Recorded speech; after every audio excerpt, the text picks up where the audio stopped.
ADKR programming do not necessarily reflect the views of this station, its management, or staff. Prudent Money with Bob Brooks is sponsored by the Prudent Money Foundation on 91.3.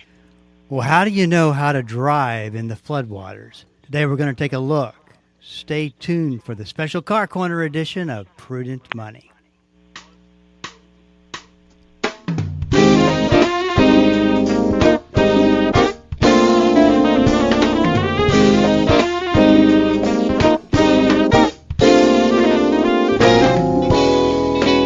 This is Bob Brooks, and you are listening to the special Car Corner edition of Prudent Money. Thank you so much for joining me today. You know I do appreciate it. I'm talking to Tony Joe. He's sitting right in front of me here, and we're going to be taking your Car Corner questions as well. 1-877-913-5357 is the number to call, and I do have a line open. We would love to hear from you. If you got a question for me, though, you can go to the website at www.prudentmoney.com and send it in there at the top of the page. Been answering questions for decades. Would love to answer your questions. Just try us out at prudentmoney.com. Tony Joe, how are you?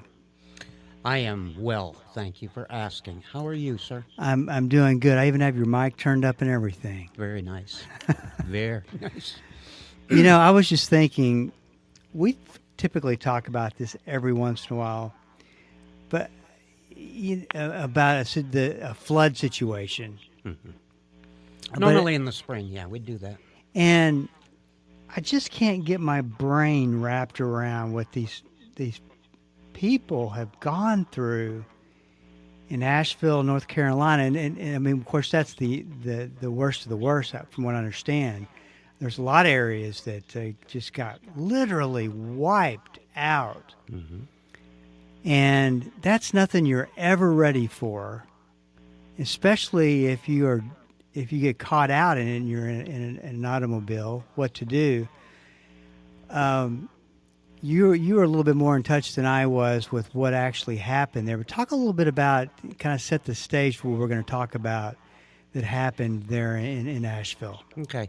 First of all, because we're going to talk about car stuff and how it relates to floodwaters, just so everybody knows, just to preface that, what happened in North Carolina was kind of a weird, very unusual set of circumstances that you don't see very often, and there's a reason we're going to start with this, so you'll see later. But first of all, Bob, there was a front that came down from the north, from Canada. It came into that area, and it stalled right over North Carolina and Kentucky, Tennessee, and in through there. So it dumped like 20 inches of rain. Just a freaky rainstorm. I mean, it was a frontal boundary that stalled, and it just poured. Now, that was 2 days before that. It poured for 2 days, and that was the 2 days preceding Helene coming up through Florida, Georgia, and into North and South Carolina, and a little bit of Tennessee in that area. So what you had was a terrific rainstorm followed up with nonstop hurricane water, okay? So it was a devastating flood, and it was really taking everybody off guard because it was kind of out of the ordinary. The circumstances don't happen very often. And a lot of the people in the hills really are, even as far as I know today, still trapped with no water, no food, no electricity. A lot of people are being, rescued by helicopters, and helicopters are dropping supplies in there. They're trying to the best they can, but this was very unprecedented, very serious, very tragic. But what happened there was it was not only just a tragic disaster, but it happened it happened fast.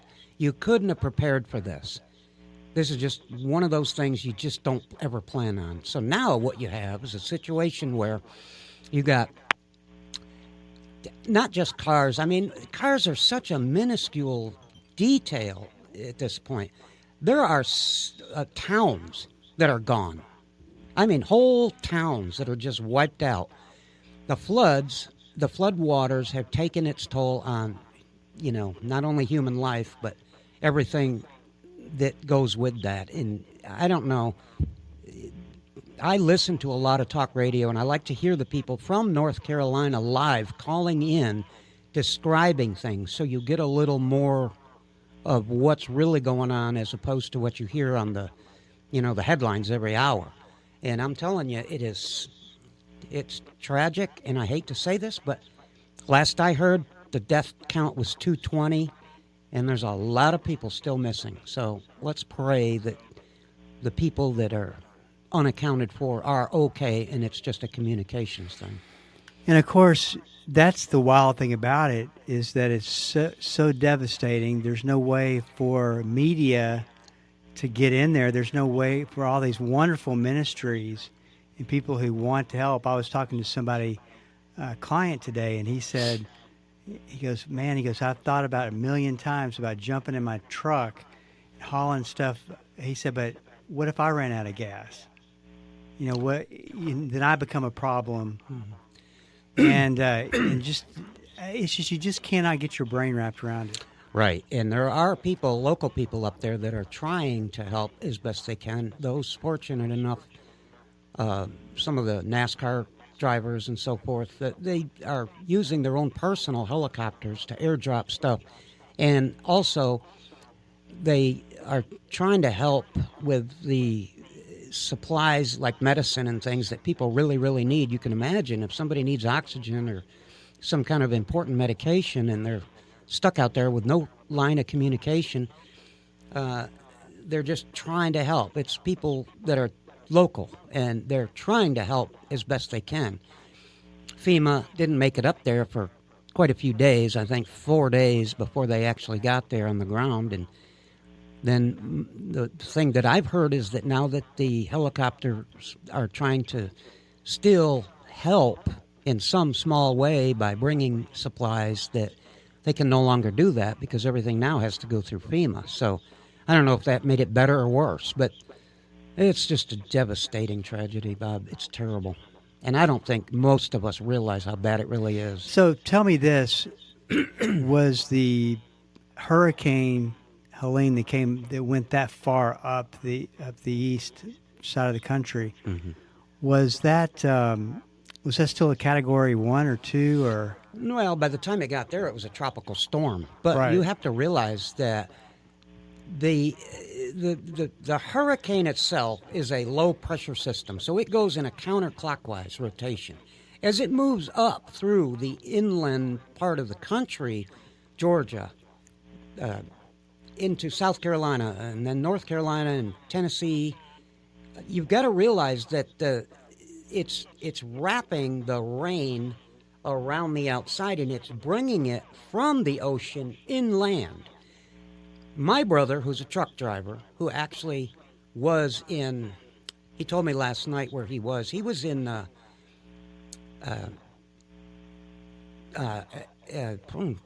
where was he? Savannah, Georgia, I think. And he said it was surprising because when he got to the coast, all the way to the coast, there was no damage. There was no damage at all. It was all inland. And that makes sense because the hurricane didn't come from the water inland. It came up through Florida, Savannah, Tallahassee, and I think Pensacola in through there, and it just went straight north. So it was kind of a weird setup anyway. But who really caught the worst of it was North Carolina. And I think that we really need to look at what's going on up there because, I hate to keep saying things, but there's another hurricane forming in the Gulf or just south of the Gulf right now. Hopefully it doesn't turn into one. We'll see. But FEMA is really stretched, from what I understand, with their resources. And it's just going to add problems if we get another one or two more. I mean, hurricane season isn't over about till November, the end of November. So. Yeah, and I was, of course, we're going through the massive tragedy that has occurred. down to, okay, we're in Dallas, Texas. Now what do we do if we get too much water? But you can't look at that and go, well, that's nothing like what they went through, or I couldn't run into a problem like they went through, but you could. Sure could. And I bet you there's a lot of people in North Carolina that never thought. I mean, exactly. And if you've seen any they of the never thought it would happen to them. The pictures, it looks like a nuclear bomb went off. Yep. It's going to be very, very hard for them to rebuild.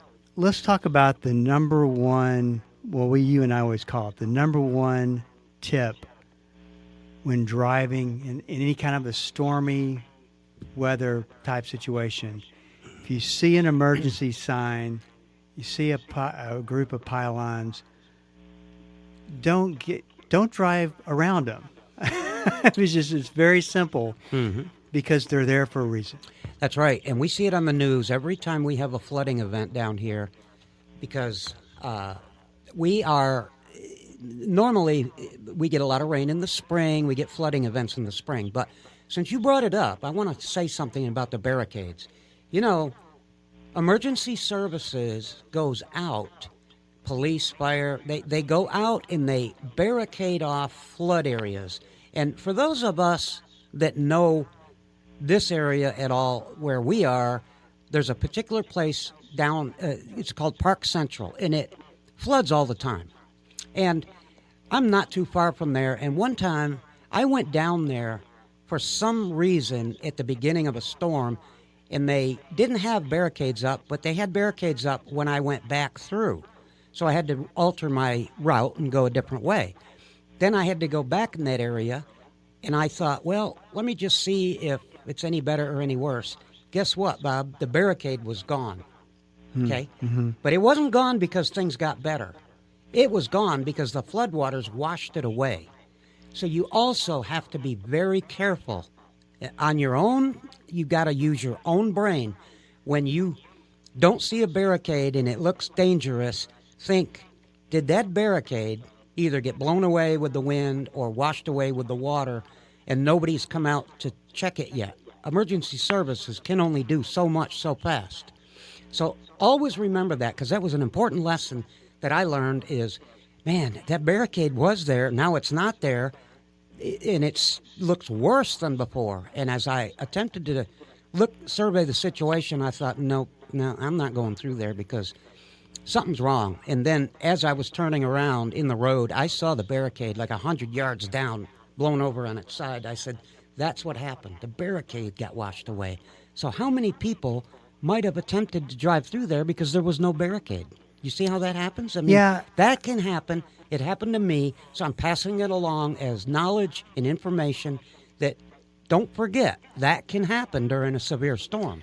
Yeah, I just want to add to that. I mean, I think that is what, from a human nature standpoint, we think of, well, that doesn't apply to the area that we live in. But you just never know what could happen. And the other thing, too, Tony Joe, talking about a barricade, which is not a lightweight piece of structure by any stretch. Yep. You also don't think, oh, this water couldn't move that down. You wouldn't think so. I never thought so until that happened. But then again, I watched social media, a video. It was slow in coming, but it finally happened where a house, rushing water, took a house off of its foundation. A house. Isn't that amazing when you see that on the news? Power of weather like that, and if it can move a house, it certainly can do damage to a car. I don't know if a lot of people understand that water, H2O, dihydrogen oxide, as I call it. That's a joke, but that is the most dense substance. It is more dense than any other liquid, and I don't think a lot of people put that into perspective. Water, Bob, is a powerful force, and it's very dense, and it can move a house off its foundation. Think what it can do to a car. I mean, do you think it's smart to be sitting in your car at that point? No. I just don't know how to handle advising people in an emergency situation. You need to use your own brain, and you need to fill it full of situations. What do I do if this? What if I do if that? And where would I go if this? I mean, there's no way that you can be prepared for everything, but it doesn't hurt to spend a little time trying to prepare and getting yourself an exit strategy just in case this happens. I mean, it's something that creeps up on you. You never think it's going to happen to you. I like to oftentimes tell my kids, I always told my kids at least, and people that I know, if you can't see the yellow line under the water on the road, you know, there's a yellow line on each side usually, and then there's maybe on a major thoroughfare there might be dotted white lines in the middle. If you can't see those lines, don't drive through it. Yeah, it could be nothing, but it could be dirty water keeping you from seeing it. But normally in flash flooding, it's not real dirty water. It's the water that hasn't run off in the drains fast enough, and it builds up in the road. And if you can't see, if it's that deep that you can't see those lines on the road, you're better off. Just don't risk it, okay? Just turn around. Don't risk it. So you said an absolutely amazing statistic about AT&T Stadium. Mm. What was that you said? Well, I saw that on the news the other night. Many people probably did, but you can fill AT&T Stadium. It takes 800 million gallons of water to fill AT&T Stadium. The amount of water that North Carolina got, I got to try to remember this, the amount of water they got in that short period of time was in the trillions of gallons, okay? And I think they said you could fill up AT&T Stadium 51 million times for the amount of water that they got up there. That's just an incredible amount of water. It's almost mind-boggling. But I saw that on the news, one of the channels last night or the night before, and I thought, man, that's a lot of water. It's a lot of water. And nowhere to go. You know, because also keep in mind, there's a lot of mountains in that area, and it's going to rain. And when it does, it's going to run down the mountain into the valleys and into the villages and the, you know, places that are,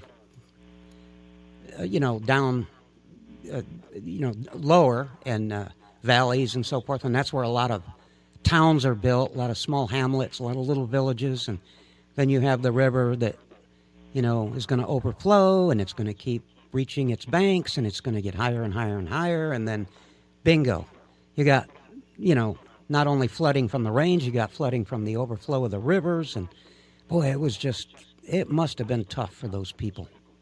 Yeah, I once again can't even imagine. So let's talk a little bit about anything. I guess it really is a tough question to answer. What kind of advice do you give individuals who find themselves faced with floodwater, that if they drive any further, they're going to get in a problem? What about the car that actually is in trouble? They got submerged underneath the water. Because I've often heard that, well, you just breaking a glass window is tough to get out of a car like that. Well, let me just tell you this. You can still break the windows even when you're completely submerged, but it's nice to have the little tool that has a special design point on it that police officers, fire departments, you can buy them. You don't have to be emergency services. You can buy one yourself. Think about when the car goes under the water, the water is very dense, as we just discussed, and it's going to have pressure. The deeper you go, the more the pressure.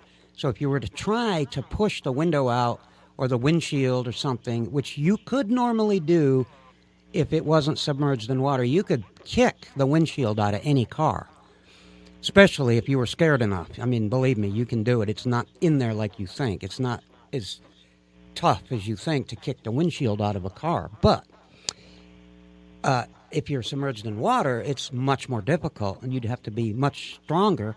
But in any case, you don't really want to depend on that. What you want to do is have some tool that you can break the window. And keep in mind, once you do that, once that window shatters or breaks, it's it's safety glass, so it's not going to be like breaking a glass window in your home. It's going to fracture, it's going to crack, and you actually have to yank the plastic that holds the window together, all the polyesters that make up the safety glass part of it.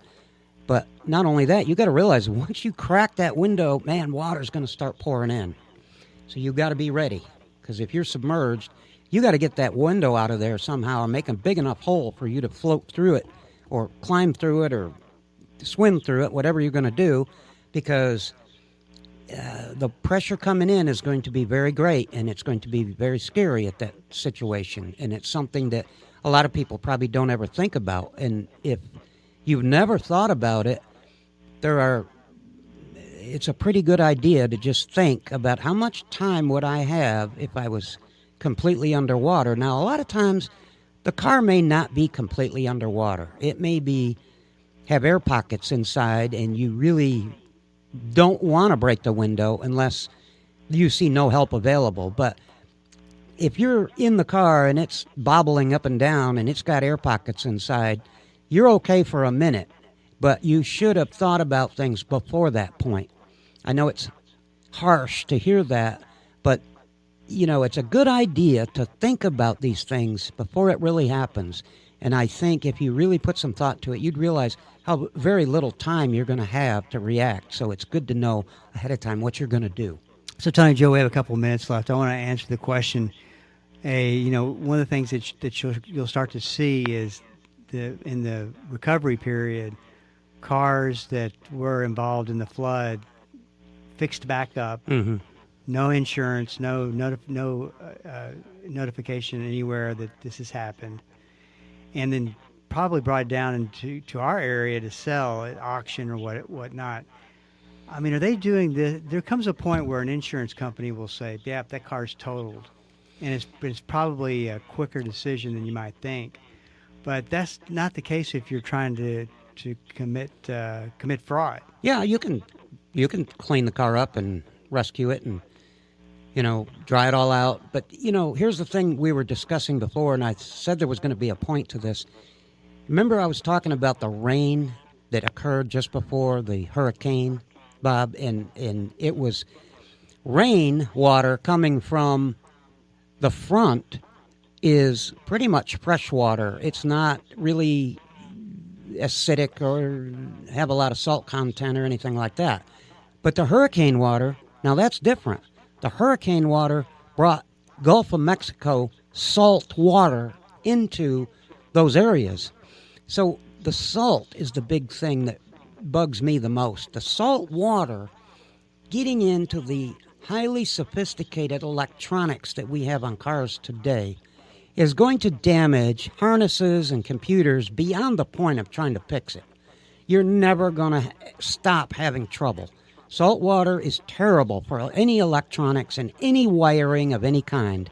And that's why you got to really be careful, because salt water from a hurricane is detrimental to the highly energized cars that we have with all the computers and all the wiring. This is Bob Brooks. If you have a question for me, please go to the website at prudentmoney.com and send it in, because we are all out of time. Till we do meet again next time, keep the faith and have a great rest of the day.